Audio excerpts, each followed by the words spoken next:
It's the Happy Families podcast. It's the podcast for the time-poor parent who just wants answers now. Hello, this is Dr. Justin Coulson, the founder of happyfamilies.com.au and the author of 6 books about raising a happier family. Today, a real treat. I'm super excited to talk to you about, it's a topic that really worries a lot of parents, and for good reason. We're going to talk about vaping.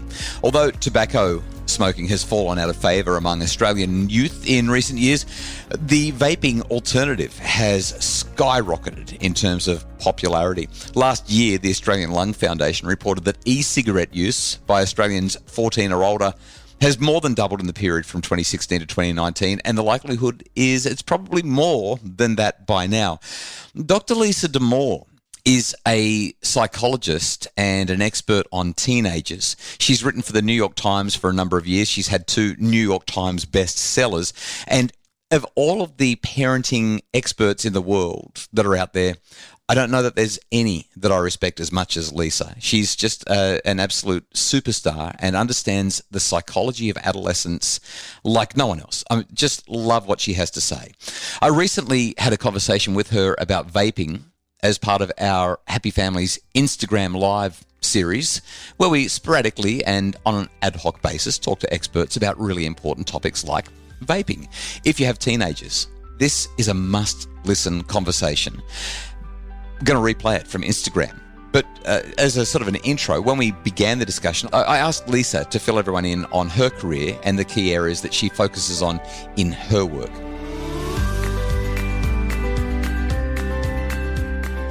So I'm a psychologist. I'm in the United States. My specialty area is adolescence. I spend a lot of my work on teenagers. My long-form work, my books are about girls, but I do a lot of work around kids of all ages and also all genders. So I write regularly for the New York Times. That work is entirely co-ed. And I have an Ask Lisa podcast, which comes out every week, where my fantastic co-host Rena Ninen and I answer questions about kids of all ages, kids of all genders. So I'm just kind of an all-around developmental clinical psychologist. So like you said, an important conversation today. Why don't you introduce the topic and we'll start chatting about it. Sure. So we're going to talk about vaping. And I will tell you, Justin, I'm actually glad in some ways to be able to talk about much more normative developmental stuff. Not that this is normal developmental, but I would say the last few years has been so heavily focused on getting kids and families through the pandemic that there's something to me important about being able to return to the risk factors that kids are engaging, the forces that kids are up against through adolescence, tween, teen life. So we're going to talk through vaping, and you and I sort of thought through some questions that we thought would be top of mind for the people who are joining us. And so we thought we'd kind of work our way through those, and then would love people to ask us questions, to put them right in the chat, and we'll try to get to as many as we can. Perfect. Before we get to those questions, Lisa, let's just highlight, I think it's really important we do this. You and I have psychology backgrounds. We're not medical practitioners. We're not physicians. We're not professors of biology or chemistry or anything like that. So the conversation that we're having about vaping, we need to acknowledge at the outset that there's still a lot that we don't know about e-cigarettes, vaping generally. But what we do know is, even at this early stage, it's harmful and it's not in our children's best interest to be doing it. I think that it would be a conservative approach here would be to say that it's not safe, it's not healthy, and it's not wise, and we don't want our kids to be doing it. And that's probably the best foundation before we step into the parenting. Is there anything you'd add to that, or should we dive in? No, I think that's right. And I think it is true. I think the data are still coming in. We don't know a whole lot about the impact of nicotine on the young brain because, for better or for worse, this has not been something we've been in a position to study before. But I know that without question, not vaping is better than vaping. If you're a kid, not vaping is better than vaping. Right. Of course, when we say that to our kids, they may roll their eyes and go, well, what would you know? You've never vaped. You don't know what it is. In fact, just when I did a quick Facebook Live a few minutes ago to let people know that we were going to be doing this and to bring them into our Instagram feed here, Loretta said, and I quote, my 11 and 12-year-old have already seen kids their age doing it. And these kids doing it just think it tastes yum. They don't think about the chemicals they're breathing in. It seems innocent, just like smoking probably did in the 50s. And I love the use of her word innocent. Yeah. there's just that sense that it's no big deal, Mum. Stop stressing out, Dad. It just tastes good and everyone's doing it. What's the big deal? So let's start off by talking about why kids start vaping. We both got a few different ideas on this, and they'll probably complement one another really nicely. I hadn't thought of that particular issue, Lisa, that it tastes yum. Yep. I mean, my number one was kids, especially in their adolescent years, they crave experience. Their brains are wired for reward, and everyone else is doing it. They want belonging and acceptance. And this is a way that they get to signal to everyone, hey, I'm cool, and I want to be like you, and you want to be like me. So it's a really... it's just a belonging and acceptance kind of thing. And like I said, that the idea that I can do something new, I've got the autonomy, I've got the power to choose to do something. And if my parents won't like it, now I've got some power in my life as well. So that were my big three. I mean, I'm doing that in 30 seconds or less, and we can unpack it more if you want. Do you want to talk more about that, or do you want to extend on that with some of your ideas? Well, so I think yes to all of that. And, the nature of the adolescent brain is that it's sensation seeking. It's looking for novelty. And like, what's more novel than a gummy bear flavored e-cigarette, right? I mean, that's novel of anything. But I think the way that I like to walk up to this, and I actually like to talk with kids about it, is they are very much the victims of a quite sophisticated marketing scheme. Right. And when I talk with kids about vaping, I say, here's the thing. Vaping was not a bad idea to start. Vaping was designed to get people who were addicted to tobacco cigarettes off of the cancer-causing properties of tobacco without having to give up nicotine. Like, that was not a bad idea at all. It actually remains a good idea. Yeah. And then I say to them, but then the people who made those products said, hey, check it out. We have this highly addictive substance. We could get a whole new market of middle school kids engaged with this if we put it in really cool, slick packaging, if we make it seem kind of electronic and neat, look like chargers that are sort of exciting. And then truly, if we make strawberry bubblegum flavor and like all of these wild, melon jazz flavors, and that's what happened. And so I think it's really helpful for us to appreciate that the people making these products know exactly what they are doing, and to really appreciate that they are Trojan horsing an addiction to kids. And our kids are largely naive to that. And nicotine, we should just have to say, is wildly addictive. Yeah. So if you really think not to mention harmful, right? It's so harmful. I mean, it's certainly, we don't really know how it affects the developing brain. But as I say to my own kids, do you want to find out? No, you probably don't want to find out. Like, why would you make yourself a guinea pig? But it's a quite remarkable thing to think about in terms of what has been pulled off by the vaping manufacturers by way of making an entire market for themselves that then has to come back for more because they're addicted. So when we think about why kids might do it, we really want to appreciate they are very much pawns in a larger and targeted and highly sophisticated marketing scheme. What the manufacturers have done here as well is they've disposed of all of the, I'm going to use the word grottiness of smoking, the stained fingers and the stench. I mean, I know some people really do like the smell of nicotine and tobacco, but there's a general trend away from that, especially with young people. And they've created this, I mean, when you pick up an iPhone or you pick up a well-designed tablet, these things feel nice. They feel luxurious to hold. And the designers of these products have made them appealing. They've made them feel nicely weighted, and they feel silky smooth. And the smell of the e-cigarette product, it's delightful. I have no desire to smoke an e-cigarette, none whatsoever. I never have, never will. But I tell you what, when I walk past somebody who's smoking one, I can't help but just go, oh, that does smell really good.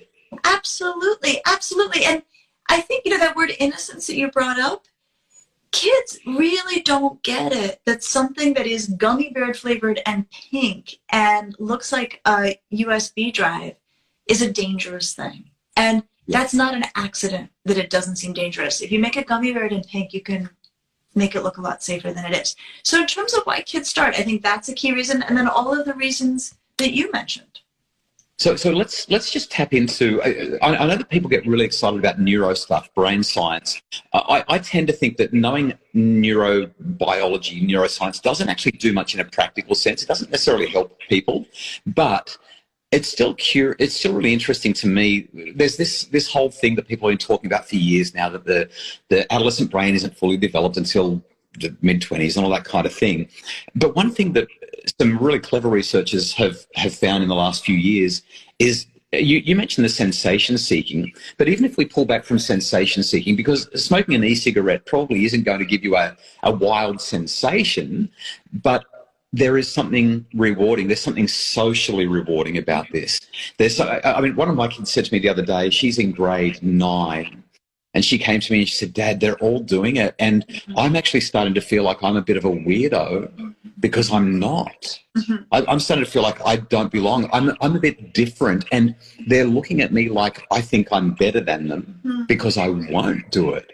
So I think, in fact, Jess is hopeful, has just jumped in and said, if you don't want to drink or smoke pot, you still feel like you're doing something cool. And this is what a lot of kids are grappling with. They recognise that there may be ramifications in association with health, but popularity, the pull of just having people around you who love you, somewhere you belong, this can actually interfere with our capacity to feel like we belong.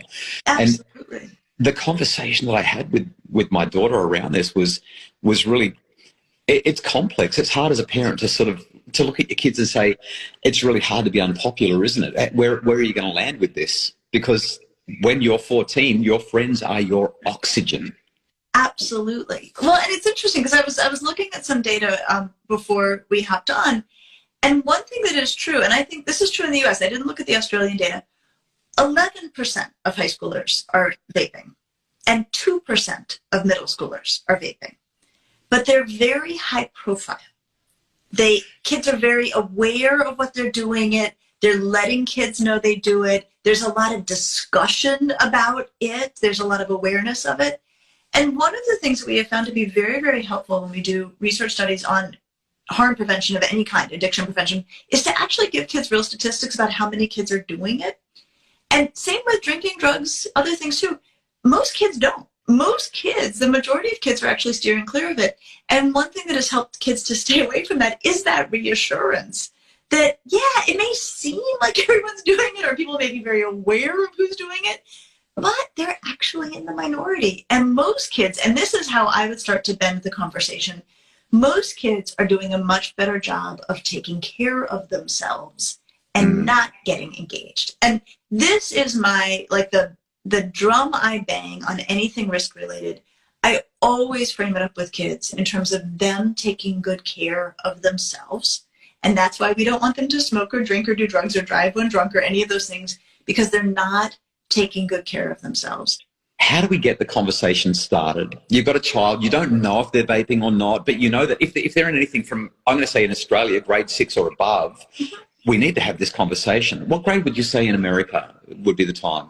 I think you want to start it by middle school. So that, probably 6th grade is when you want to start it. And here's the thing though, I would not make a plan to have okay, my kid's in 6th grade, we're going to talk about vaping, right? I would not have that be how to attack it. What I would do is I would listen. And then you turn on the fire hose, they're like, whoa. They're like, what did I do wrong? Why are you doing this to me? What I would do is I would listen for it to come up, because it will often come up that they'll mention, so-and-so had an E something. They'll mention it. Or I would look for something in the environment, I was reading an article and it came up. But I would then say, have you heard about this? What do you know about this? What's the word on the street about this?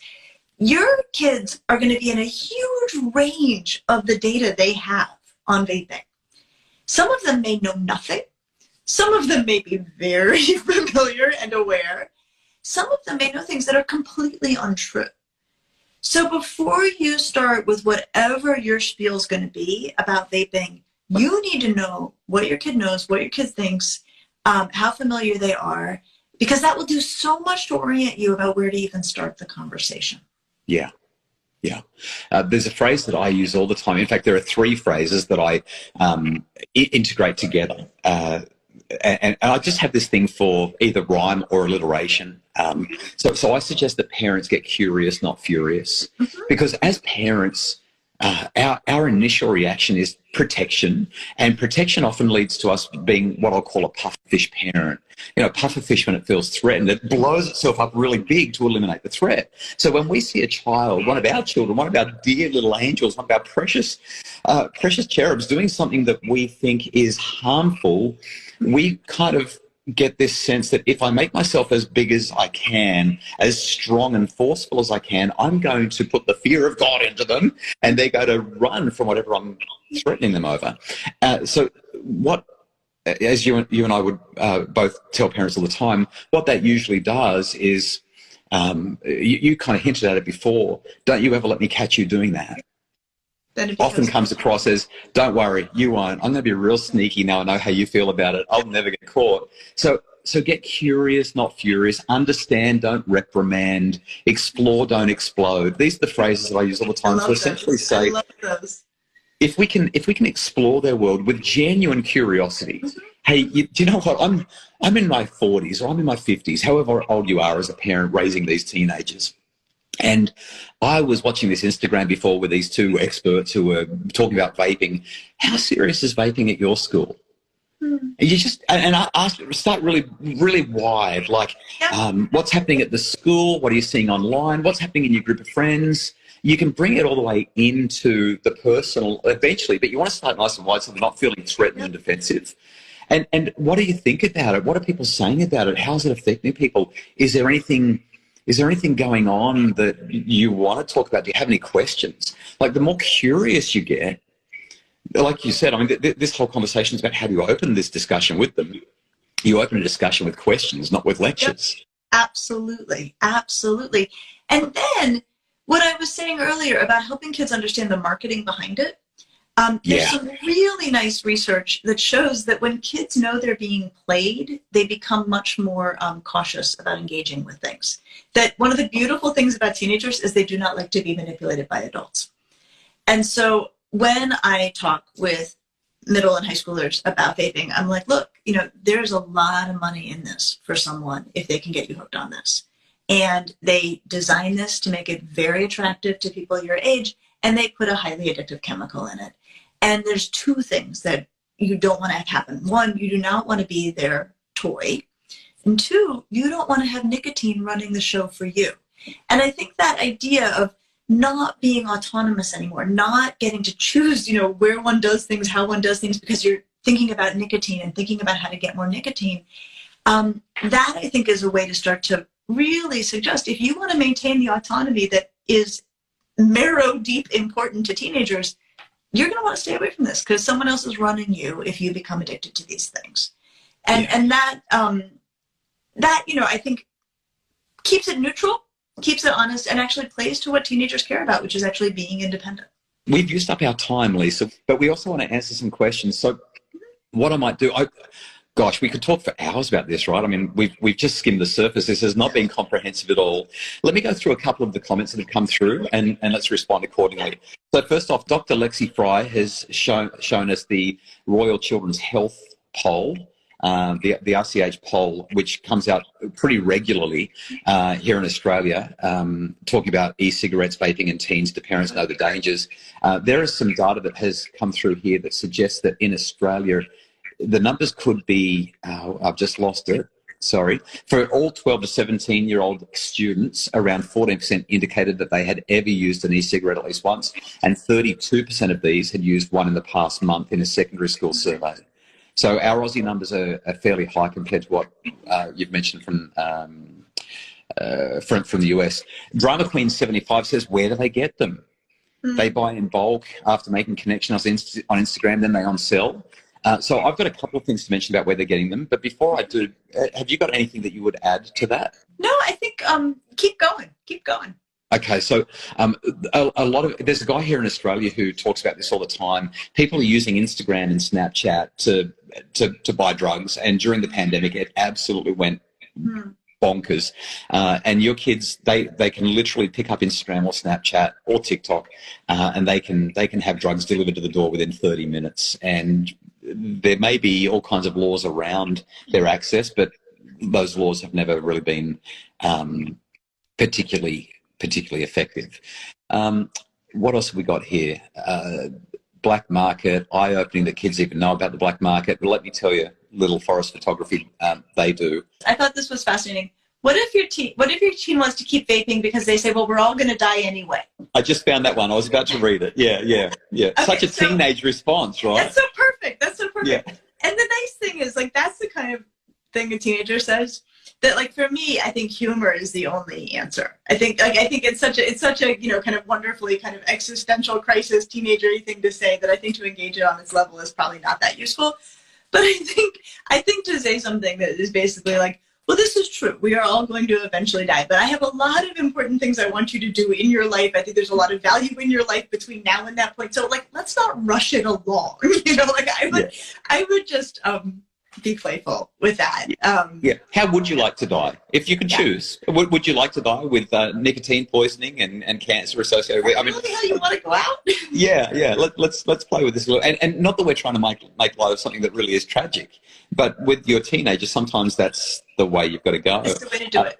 There's another one here that I think is such an important point, and it may be a really good one for us to wrap up on. Right. About on the spectrum of harm, e-cigarettes are low. This is true. And just keep the lines of communication open. Check in every now and then about the cost and financial impact. And I think this is true. And I think it gets to a really central point in talking with teens about risk. If we talk about everything like it is as dangerous as everything else, they also stop taking us seriously. Yeah. And so when I talk with kids about substances, I will say, okay, there is heroin and cocaine. And like, I will like I'm like, these like, dead on sight, like you want no part of any of these. And then I will move and I'll say, okay, here's marijuana, here's how marijuana will harm your developing brain. Okay, here's cigarettes, here's why you don't really want to get yourself involved with cigarettes. Okay, here's the deal on vaping, here are the harms that come with vaping. But I really am very deliberate about not talking about e-cigarettes as if I'm talking about heroin. And the reason for that is that kids will just tune you out. Yeah. And so if it's always on, like everything's on the ceiling, they're like, then nothing's on the ceiling. And so to say, here are the harms. I love you. You have one body. You have one brain. You have one set of lungs that are supposed to get you through the rest of your life. My advice to you is you take really good care of them because none of these are easily replaced. And just to really keep it on that. The story that comes to mind, Lisa, as you say that, is the conversation that a lot of parents have with their teenagers about if you drink, here's what's going to happen, drinking alcohol. Now, alcohol is a horrendously dangerous substance, but like you said, on the continuum, it's not the worst one. And when we should be discouraging our children from drinking, absolutely. But when we say to them, if you drink, you're going to end up having issues around violence and sexual assault, and you might have a car crash or get in a fight and all those kinds of things. And your teenager's looking at you going, yeah, but on Friday night at that party that you didn't know that I went to, everyone was completely plastered. Everyone was drunk and nothing happened to them. They just had a great time. Like, what's the big deal? So maintaining that credibility. I love just a couple of things as we wrap this up. Ali has said that his son vapes and recently came home from school having vomited because of it. He told me he got Nick sick, and I'd never heard of that. And Ali says, how would you respond? I think that our whole conversation is how you would respond to that. And Miguel, or Miguel, or Miguel says many vapes are not nicotine but cannabis, which is obviously another discussion about That's a whole other ball of wax, but absolutely. There's vaping and there's vaping, and these are the two very different things. Absolutely. That's right. Justin, thank you so much for doing this. This was really fun. Well, I hope that you found that conversation with Dr. Lisa Damour and myself helpful. By the way, as I mentioned, Lisa has written not one but 2 New York Times bestsellers, Untangled and Under Pressure. You can find them online wherever you buy your books. We'll put links to Lisa's website in the show notes as well, and you might want to check out her podcast, Ask Lisa. It's an absolute ripper. The Happy Families podcast is produced by Justin Rulon from Bridge Media. Craig Bruce is our executive producer. And for more info about making your family happier, please visit happyfamilies.com.au.